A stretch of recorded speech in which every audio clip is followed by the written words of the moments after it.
That's a good start. That's a really good start. That's a really Yeah. good start. So give it a shot. I don't like to I don't know. I don't like to over practice too much because I think it comes out that way. And I Right. think most of the best conversations you have with people are organic, or something doesn't make sense, or so if you have a skeleton of a place you want to go, then that's good. And I Yep. don't know, but I've never been on, like, I've never done one. I rarely Right. even watch them or listen to them. Right. So I have no inspiration. Okay. I'm not going Okay. to be trying to be anybody else. Gotcha. That's what we want, the authenticity. So, Yeah. so for me, give you a little backstory. The motivation for me was somewhat simple, right? Mhm. Every third word out of my mouth is Tesla, and then the fourth word is starting to become Bitcoin.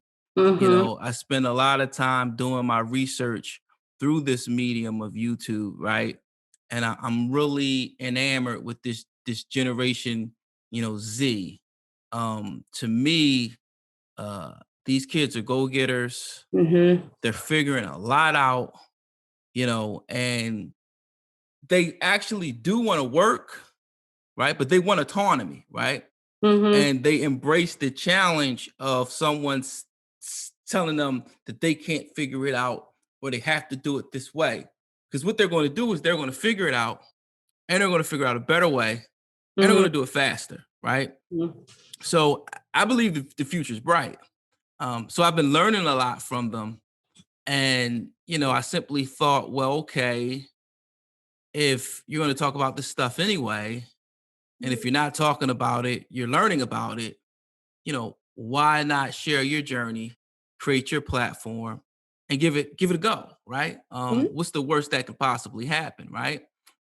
And then you uh, combine that, marry that to, you know, I want my daughter to, understand that the sky's the limit. Anything that she wants to achieve, she can. I Yeah. think that puts me in a position that I've got to, take more risk, say Mhm. yes to things. Yeah. And, there's no reason that a person that talks as much as me shouldn't Mm. have a YouTube channel, right? Mm. I mean, like it doesn't even make sense, right? So Yes. um so that's kind of, you add, and then add that to what I would call a third pillar, which is, the environment, the community I grew up in. People are more inclined to gamble, susu, you know, they're What is not into it susu? investing. You said that Susu is before. I don't know what that yes, is. susu is like an ancient, kind of African custom where, the families pool their money together, Mm. right? And, but they've transitioned it into modern time. If you've ever got one of those emails where it says, hey, I need you to give me $200.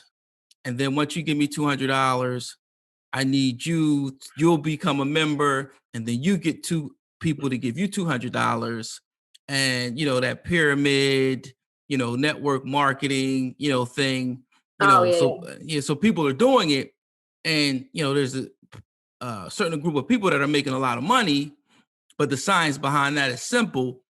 As more and more people become unable to bring the two people with the $200, then the pot fizzles out, right? Mhm. So, if you're the one that starts it or you're in early, you make a boatload of money. If you're in last, you lose your money, right? Right. Some semblance of that, right? Whereas, real susus would be more, our family puts up, 100 members put up $10 a month, and then we put that into a stock, real estate or something like that. And then we grow that money. And then, everybody gets a percentage over time, and we grow our wealth because now we're able to put the down payment on that real estate property, Mhm. start this business, afford this Amazon at $3,000 a share because we've pooled our resources. Does that make sense? Mhm.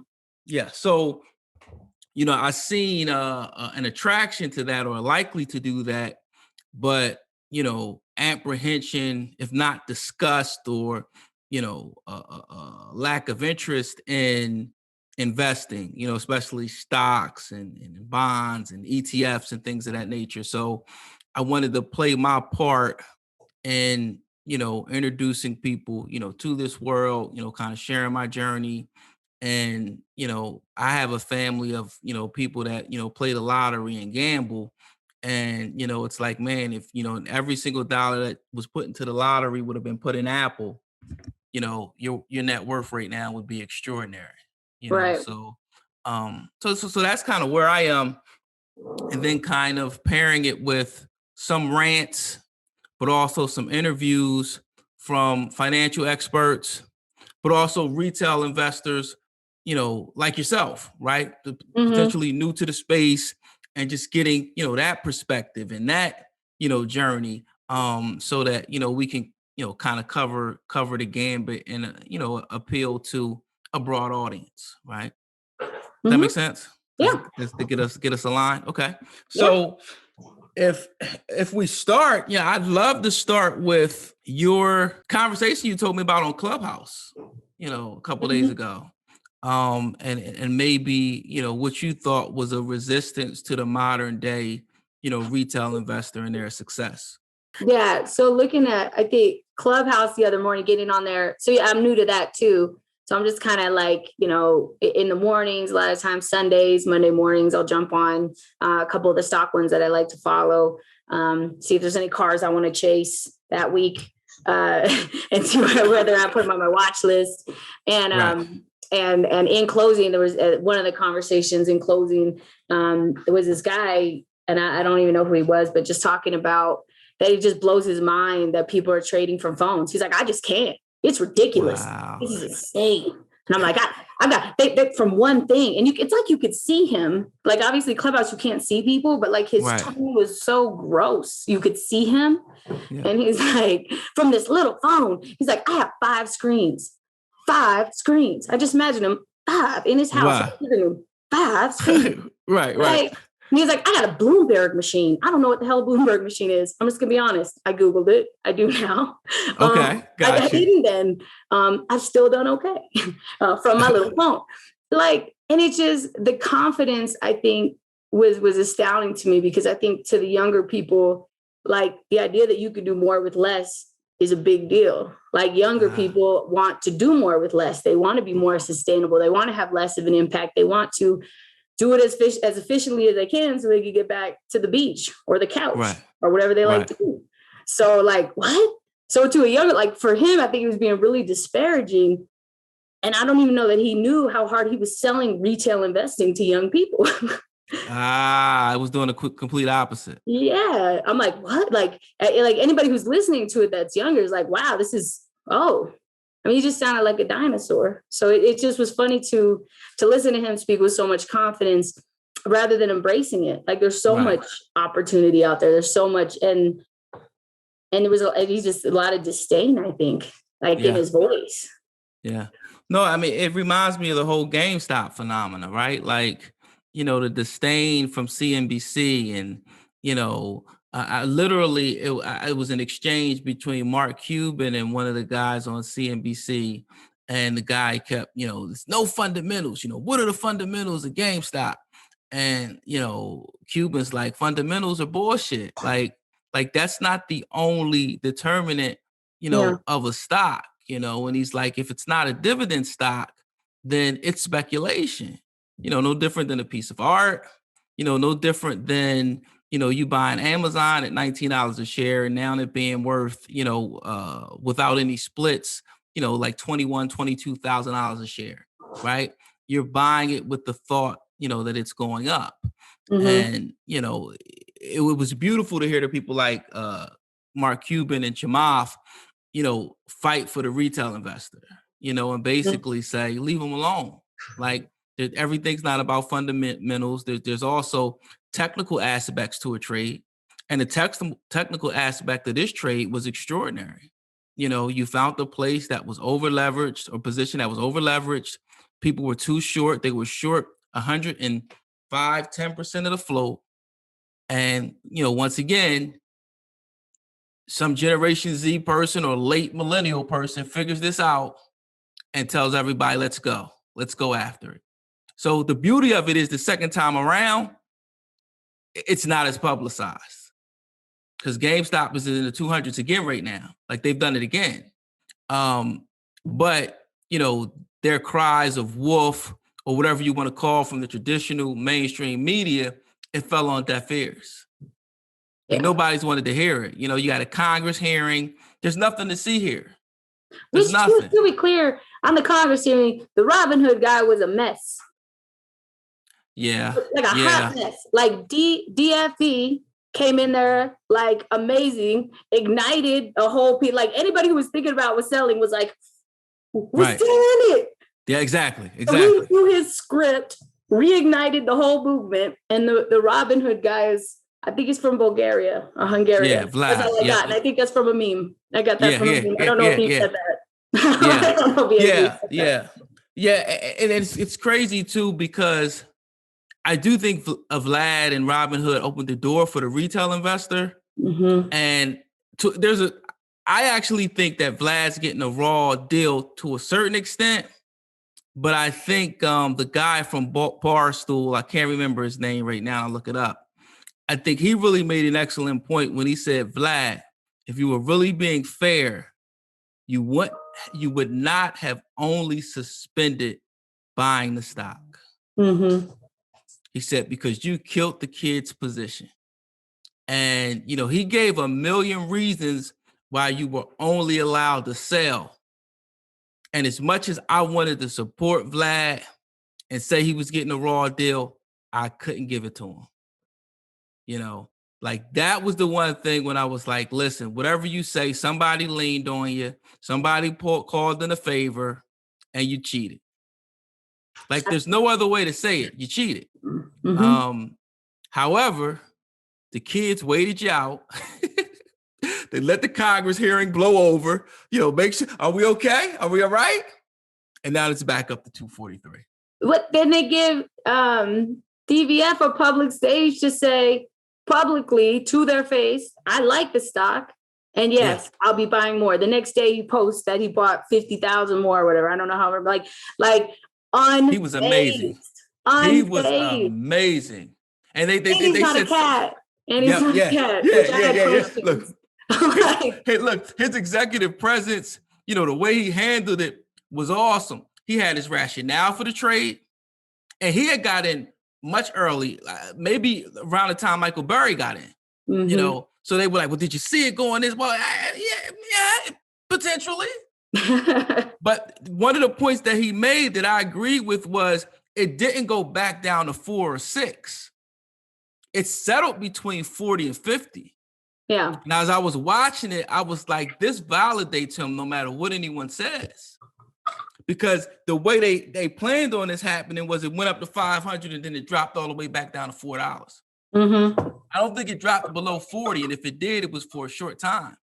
It actually stabilized, or as they like to say in investing, consolidated, right? Mm-hmm. Between that 40, 50, and 60 range.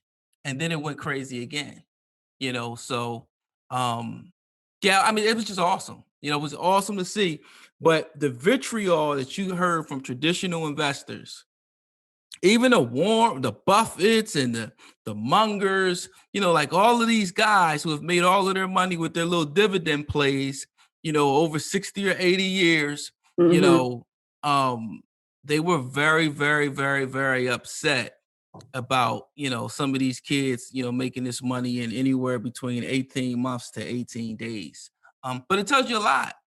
It tells you a lot about, kind of the old guard, never wanting to let go. It's like when you hear the war story about I used to walk to school, mm-hmm. 20 miles in the snow. And the Generation Z is like, so? Yeah. Like, why would you do that? Yeah. How do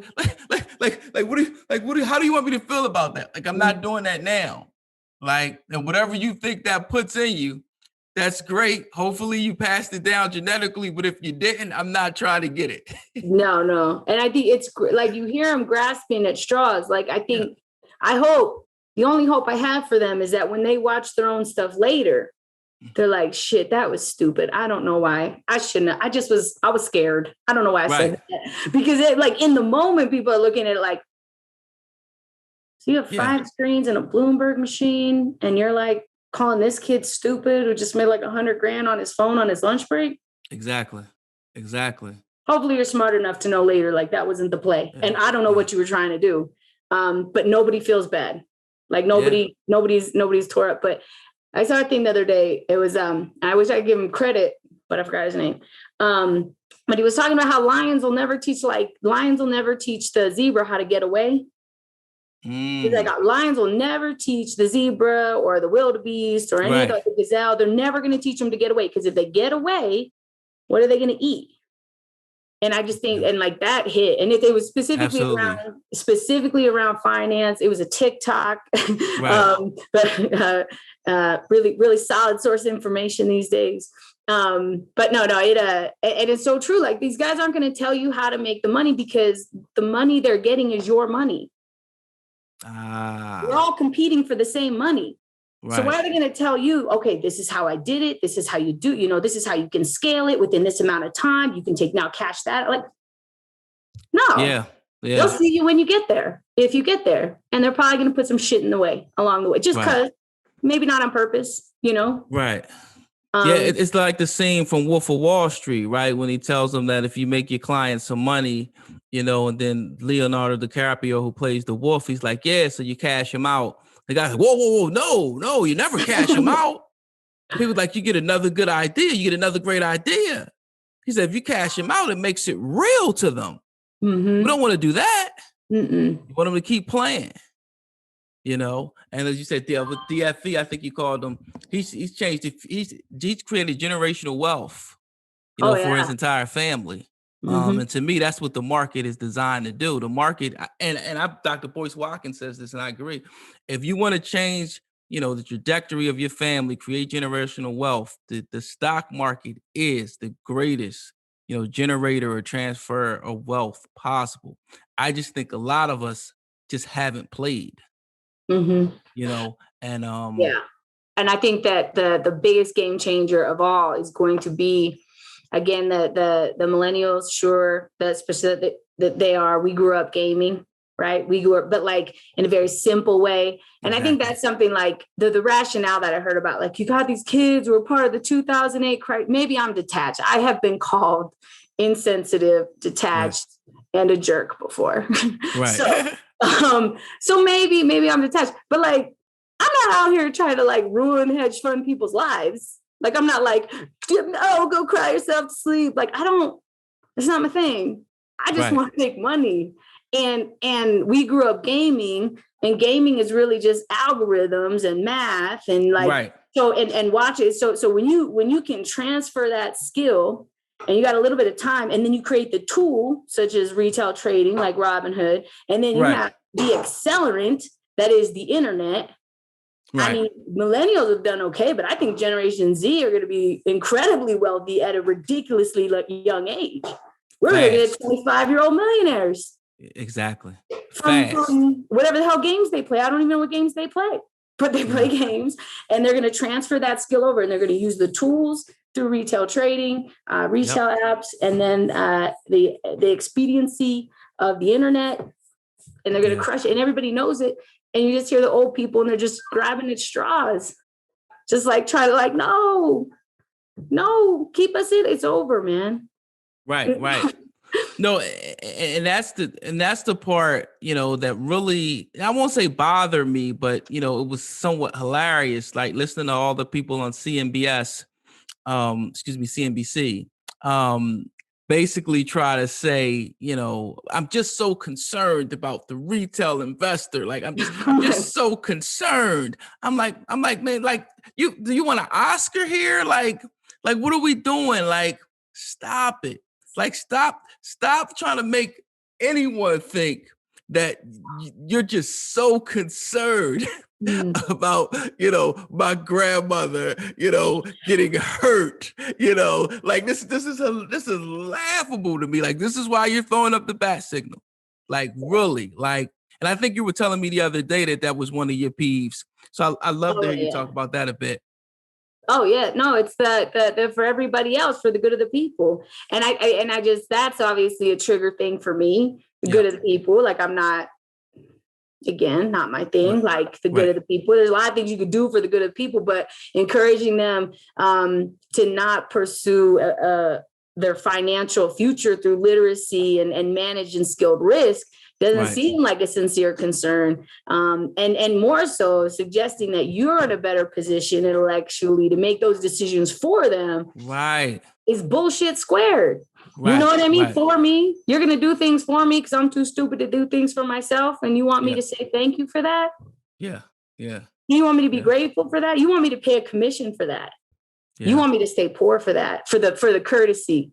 I don't Yeah. know, man. I Yeah. don't know. Probably No, not. yeah. Yeah.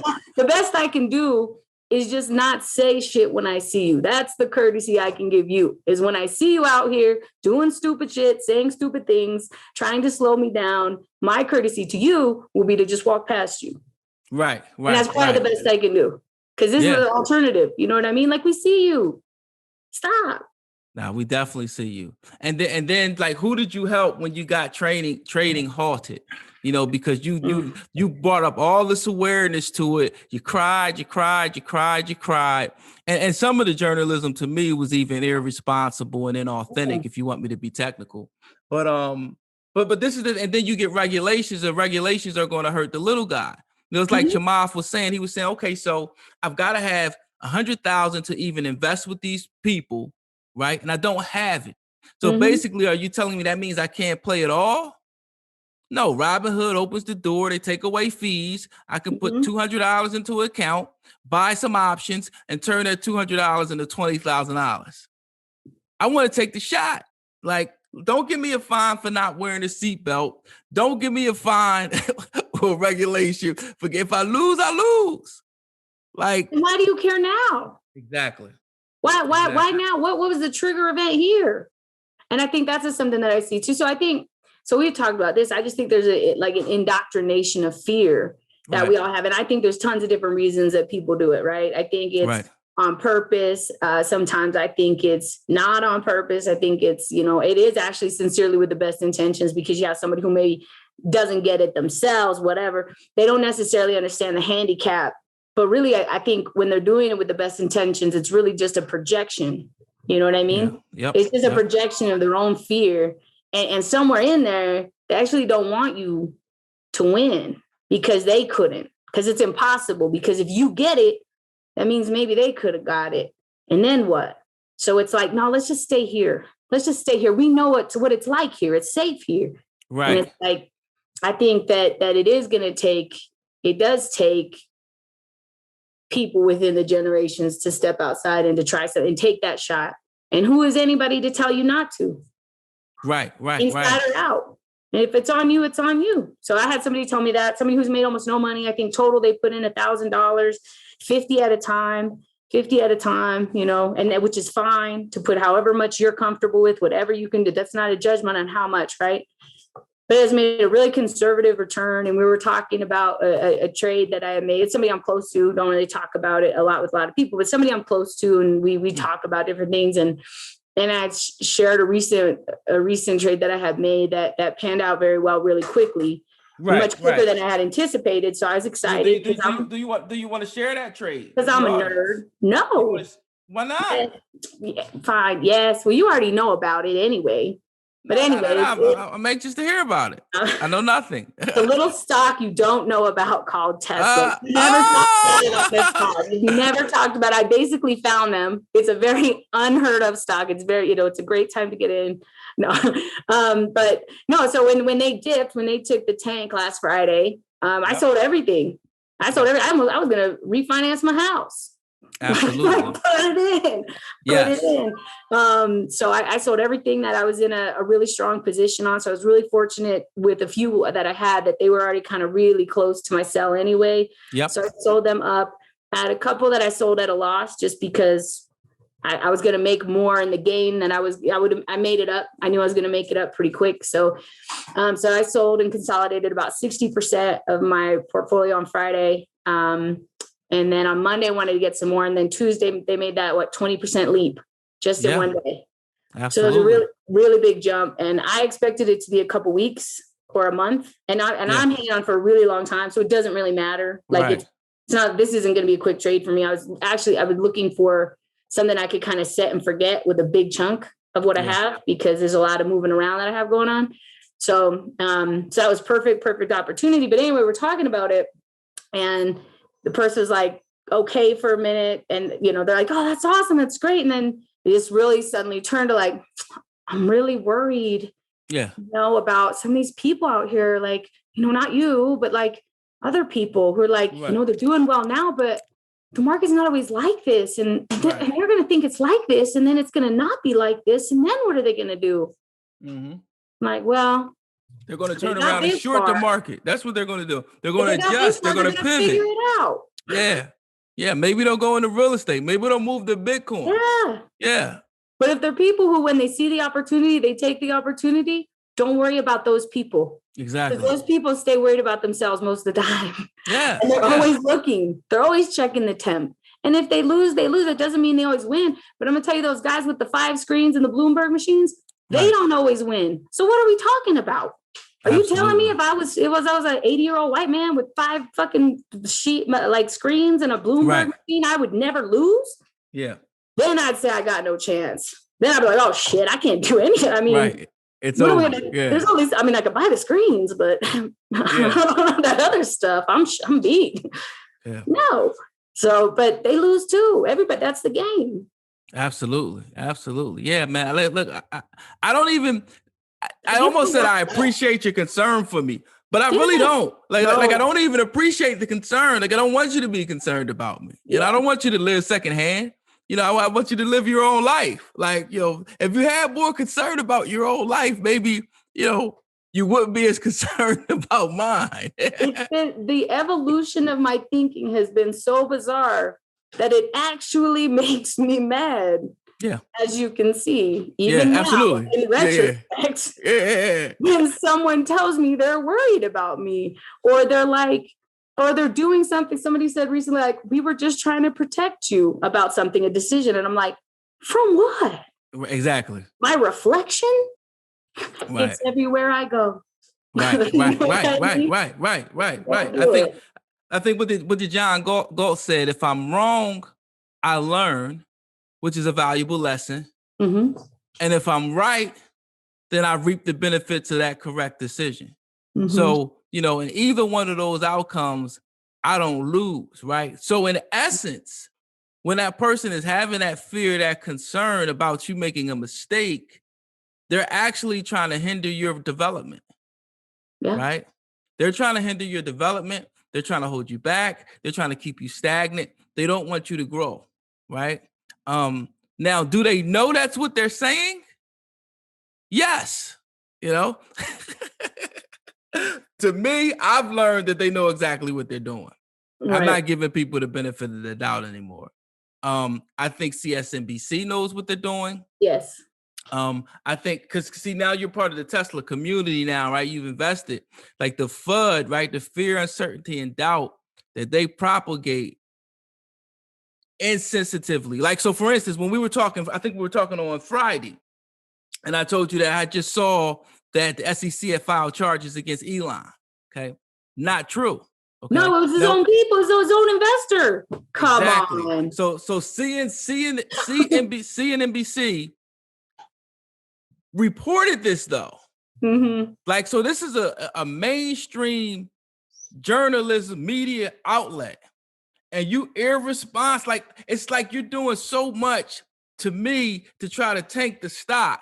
Like, why wouldn't you do your research? Why wouldn't you check your sources? Because it's totally different how the population would receive Joe Schmo suing Elon because he or she feels like he had made some tweets that tanked the stock, right? And this person, whoever it is, we don't know who it is, right? But this person could literally have one share and $10,000 because if you can hire a lawyer, you can sue anybody, right? Mm-hmm. And this person is talking about last year tweets, maybe in a year before, something when Elon said something about the price was too high, the stock goes down 10% that day. The next day it goes back up 8.5%. Now, mind you, the stock is 3 or 4x since then. So the person has no case, right? So first of all, but you don't hear any of this from CNBC. They tell No. you that SEC is filing charges against Tesla. Elon Musk and the board. Go ahead. And they know, right? Like, but here's the thing. So when we say, and this is where you have a hard time believing, like if you're really watching, you have a hard time believing when they're like, we're just worried about you. Exactly. Why do you keep putting out blatantly incorrect information? Exactly. You care so much about me, and you can see how much is owned by institutions, right? Yeah. So, like the people you care about are going to be directly impacted by a drop in that stock. You care enough about us to cost us money, to dissuade us from investing, to make money in a stock that was making money. It doesn't make any sense. I'm lost. Doesn't make any sense. Yeah. And the guy smug look was like, well, this is the concern. When you invest, great guy, smart guy, brilliant guy, innovator, but this is the concern. To whom? Because I'm not concerned. I love the fact that he's like Howard Rourke and he doesn't conform. I love the fact that he doesn't conform. Yeah. I'm fine with it. I could care less about what the hell he tweets. Yeah. That's the least of my concerns. I'm concerned about what's in his head, how he leads the company, and where he's going next. Like, that's what I'm betting on. I'm not betting on his tweets. No. Yeah, no, it's no, there's an active campaign. And it's so transparent. And then the communication, right, is the speed of light. So then I'm on Wall Street bets and all that stuff. Yep. I see that. Like, immediately. I think that is one of the things that I like. I mean, that community is phenomenally just what's the right word? I'm trying to think of the right word. I can't think of it right now. They're awesome, but they're foul, right? Which I love. That's like my brand. So I love that. I'm holding back as much as I can here. Yep. But I'm definitely my brandable. So I love it. You'd really have to dig now to find like anything really worth reading. Other than that, some gorillas got donated to recently, which is very exciting.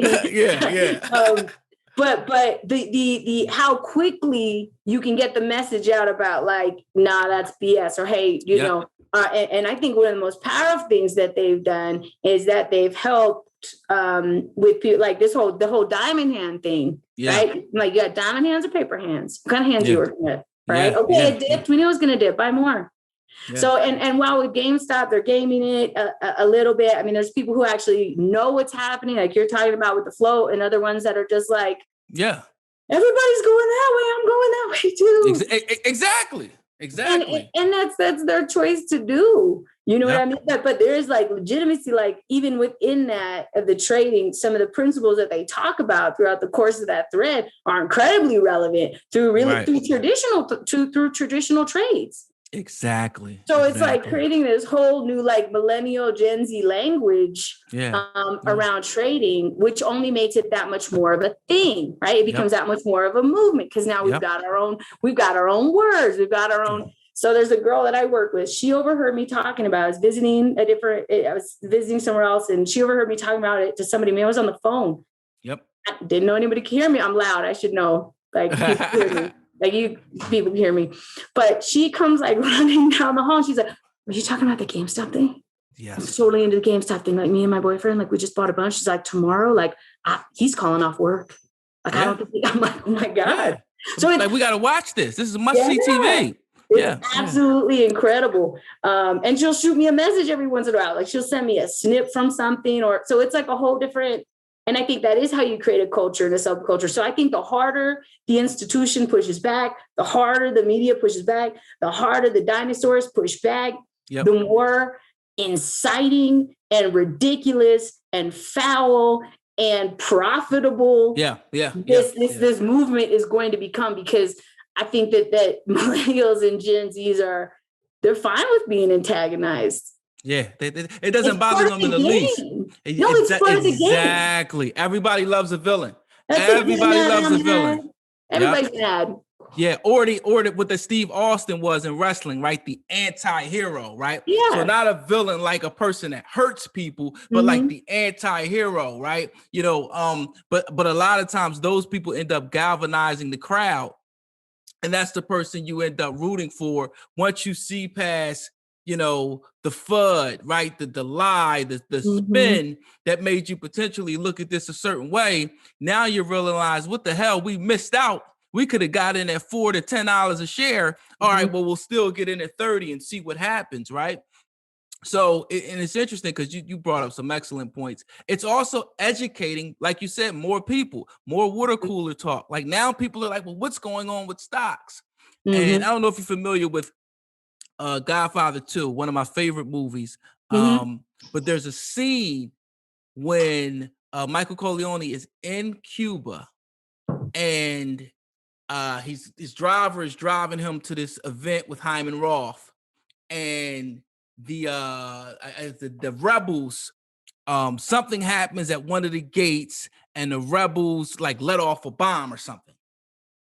And Michael's very disturbed, and when he gets to the meeting, he shares the story with the conglomerate that's sitting there, and all these people are about to invest in these casinos with Hyman Roth.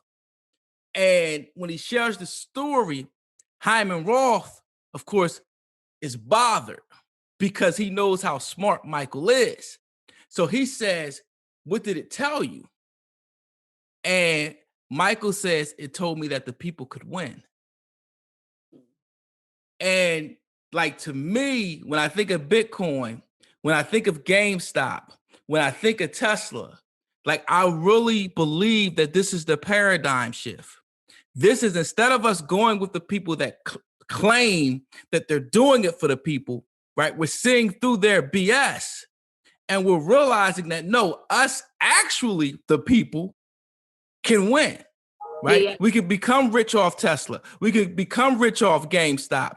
We can create our own currency called Bitcoin, because once you took the gold away from backing the currency, the only thing that backs fiat currency is the US's military, right? So we're basically saying we guarantee this money, and we've got the strongest military in the world, so it's good. Okay, so you're the reserve currency, right?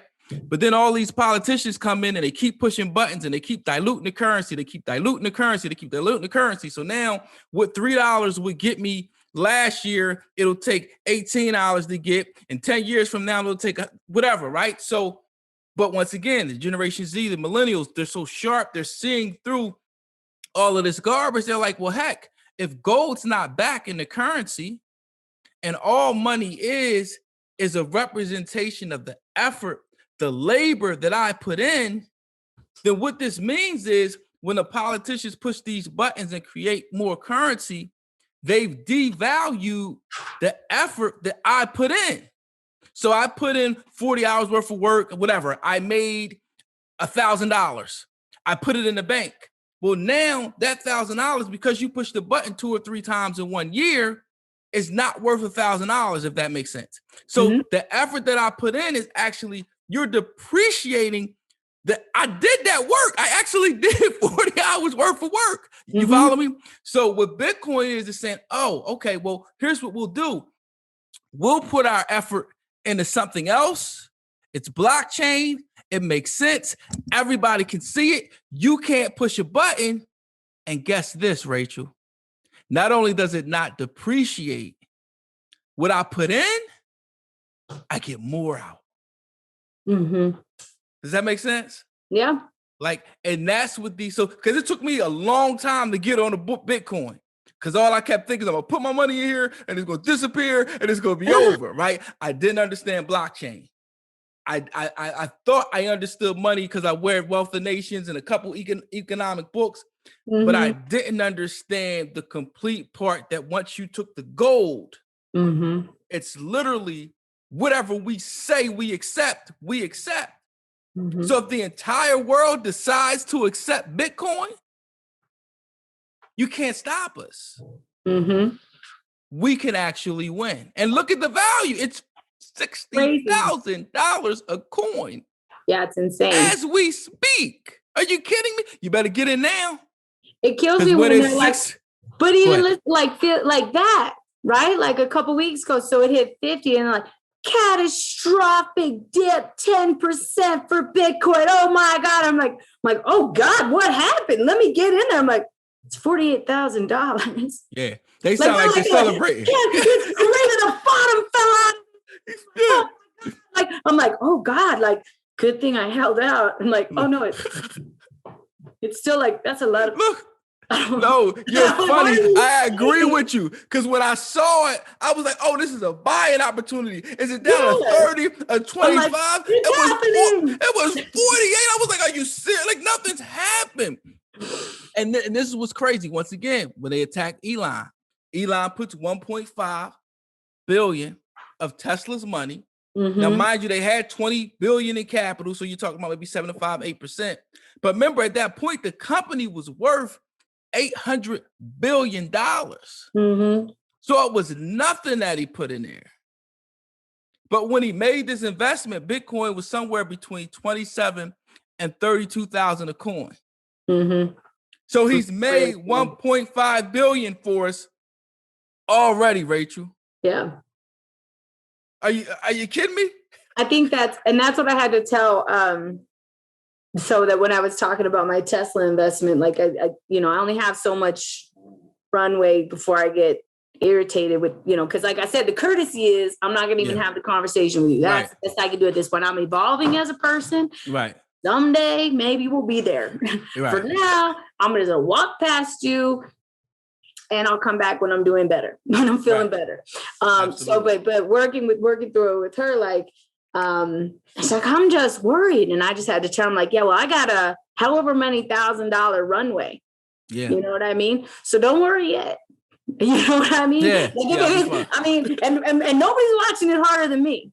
Nobody. Yeah. You know what I mean? So now he has what, a $1.8 billion runway? Let's not worry. The runway's long. Like he's going to be in the green on this for a while. I'm not worried about it at all. And I'm sorry, go ahead. Crazy. No, it's just crazy. It's crazy that the tactics that they take and how they take, there's just a gross underestimation of the intellect, the drive. And it just reminds me of like, so I going into the workforce, I think in my 20s, being a millennial, like in the professional workforce, I remember going to a training about millennials.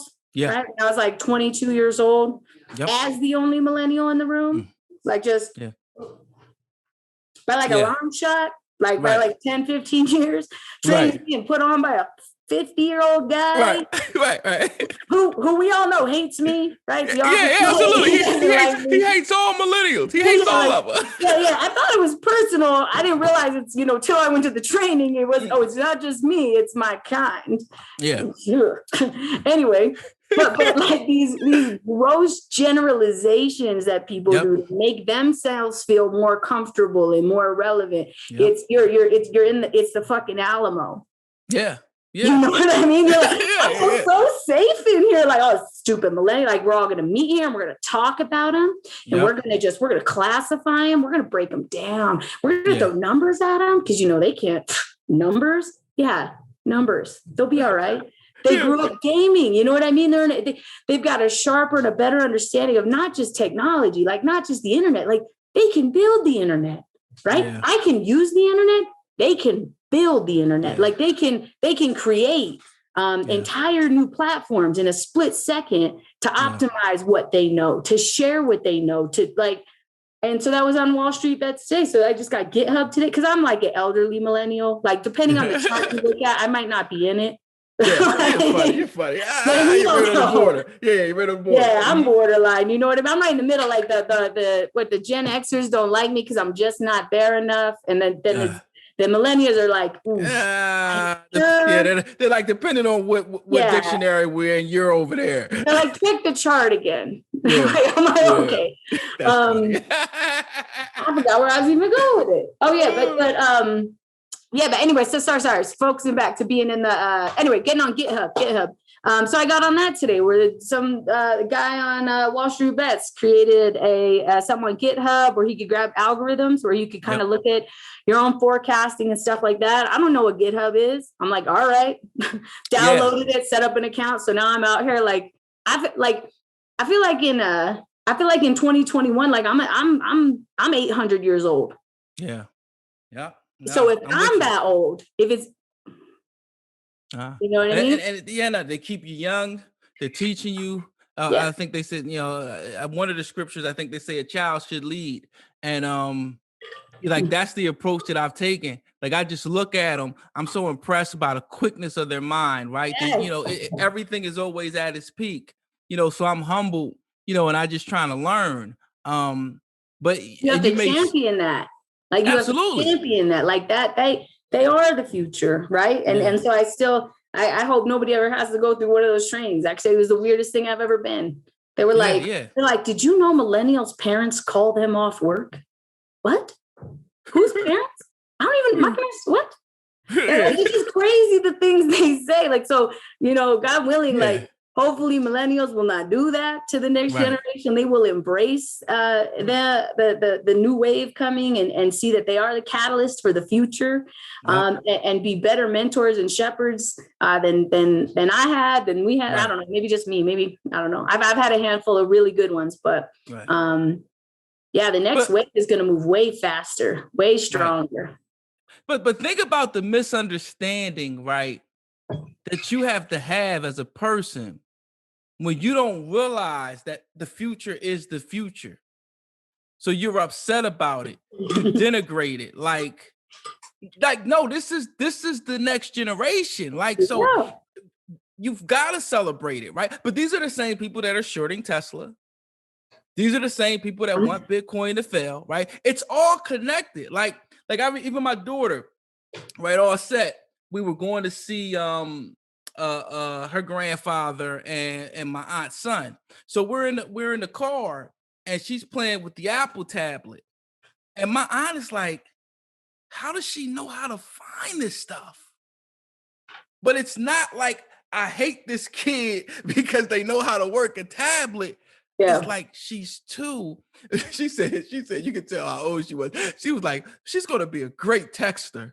And I was like, what do you mean? And she was like, the way her thumb is just, sliding the screen up. And I laughed so hard. She's 70. Mm-hmm. But I laughed so hard because I'm like, first of all, she's embracing it, but she's also just like, this is fascinating. Yeah. Like, so I'm trying to interpret it as best I can. So I make the link to her moving her hand like this and sliding the screens to texting. But it's still a compliment, right? It's a celebration. It's not something denigrating. It's not something, bad, right? And this is how I want to be to that next generation, right? Mm-hmm. I'm celebrating you. Like, if I can't figure it out, I'm going to study a little bit harder. I'm going to ask you some questions, but I'm not just going to shut you down because I don't understand it or because it's coming from a place that's sharper than me, faster than me, more keener than me, or just more open-minded than I can be because of my past experiences. So, to sum it up, at least on my end, even when you talk about the Wall Street bets and the education, the diamond hands, the paper, like this is all fundamentals that Buffett teaches you in his books. Like everybody tells you, if you want to win, you want to buy and hold. So what's wrong with these kids telling you the diamond hands is 2021 speak for buy and hold? Like all they're doing is telling us how to win. And you have a problem with it because they don't have beards. Like, I don't know why you have a problem with them educating the people on how to be successful in the market, right? And even the whole Wall Street bets thing, Chamath said this is ridiculous because the hedge fund people do this in the Hamptons in secret meetings. Yep. These guys did this in public so that everybody could win. And you've got a problem with it. Yep. Like that right there, let me know CNBS, you don't have my best interest at heart. You don't. Mm-hmm. It's quite obvious. No, and and you just look at it this way, right? So deep fucking value, right? DFP. Mm-hmm. Tell me this: of these two, Who do you think has done more for the people? CNBC, deep fucking value. It's not even close. Because when we're talking about, and I'm not talking about intrinsic value, right? I'm talking about actually change your life. Yeah, he's made millionaires in your pocket. Yeah, he's made millionaires and thousandaires. Yeah. Yeah, I didn't mean to say billionaires, but maybe, I don't know. But yeah, maybe we don't know every trade. We don't know every trade. Not everybody. Not everybody. Yeah, we're not all trying to go testify.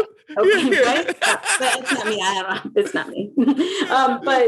But really. So when you're like for the people, like that's what I mean. Like it's a joke, and they have to stop saying like, so me, that's it. I'm the millennial, so I'm like, this is just making me mad.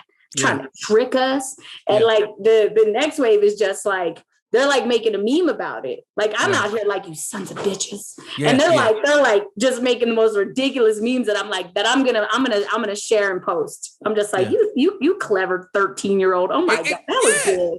That was good. It was amazing. It was amazing. I'm trying to get her to, so she's an artist and she got a XP tablet for Christmas. And I'm like, non-fungible tokens. Here we go.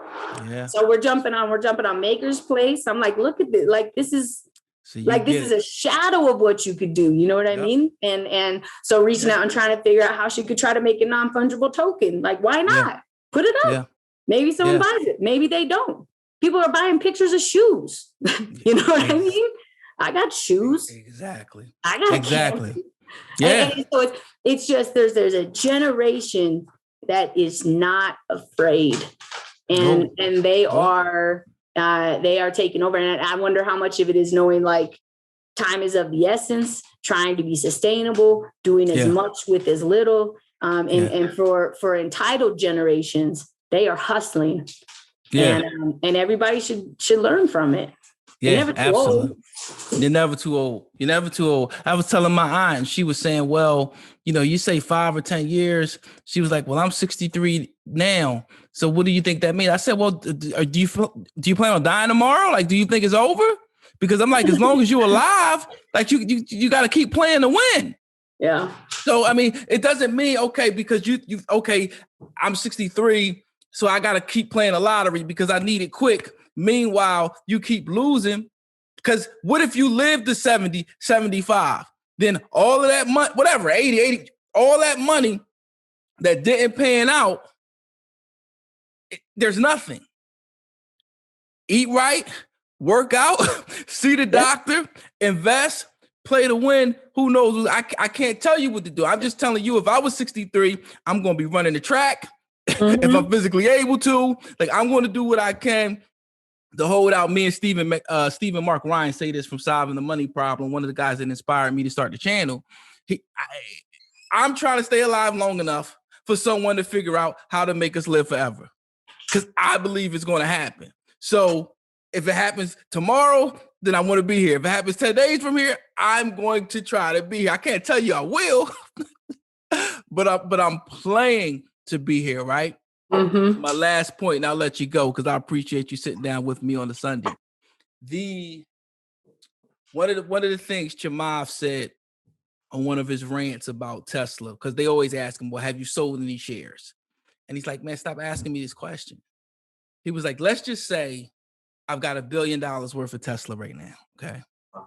If I sell it because it's ran up, okay, I've got $1 billion, but I got to pay taxes on it.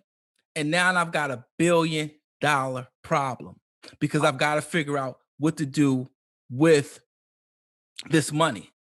He said, what I would rather do is leave that money with a brilliant person and let him continue to make money for me.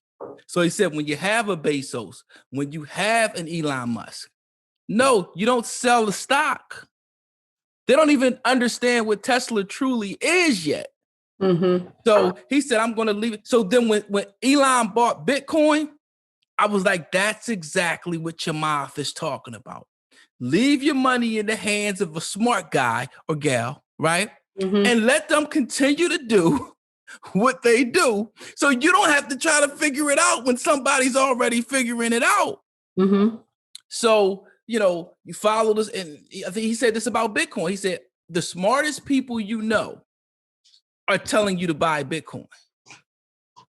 And like as I go through it's Michael Saylor, it's Max Kaiser, it's Chamath Palihapitiya, it's Elon Musk. It's literally the smartest people that I know are saying Bitcoin.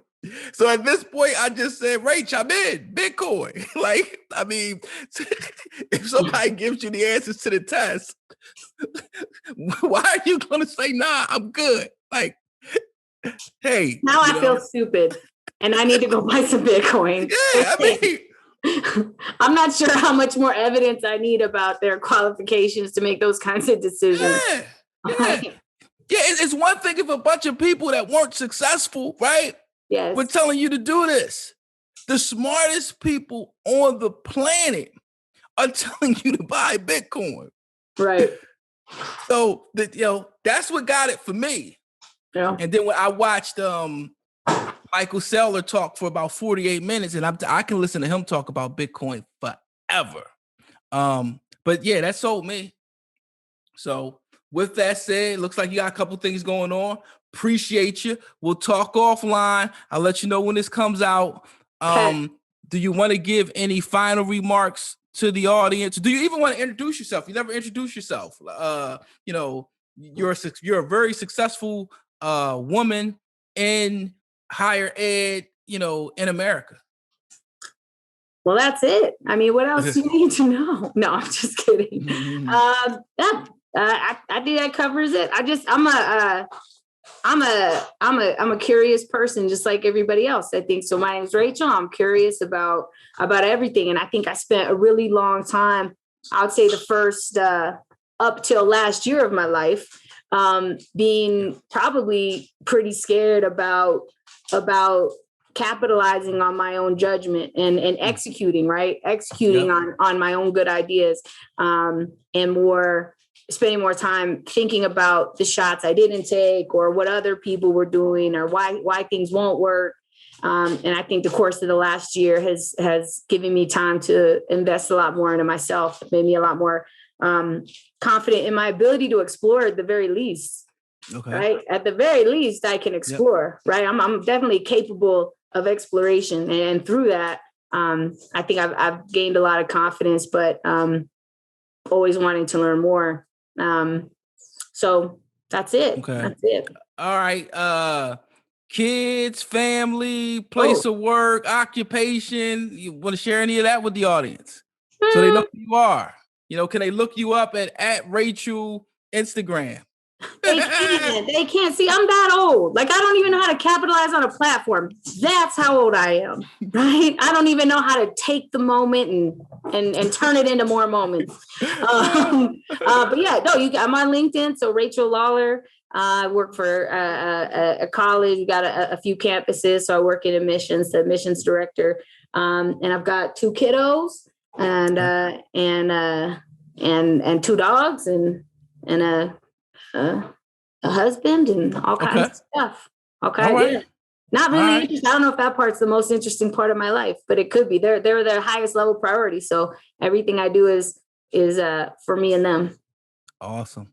All right. Well, sign it off. I'll talk to you soon. I appreciate you being the first interview on the channel. This was epic. Thank you for having me as a guest. All right, buddy. The bleeps. The bleep. Bye-bye.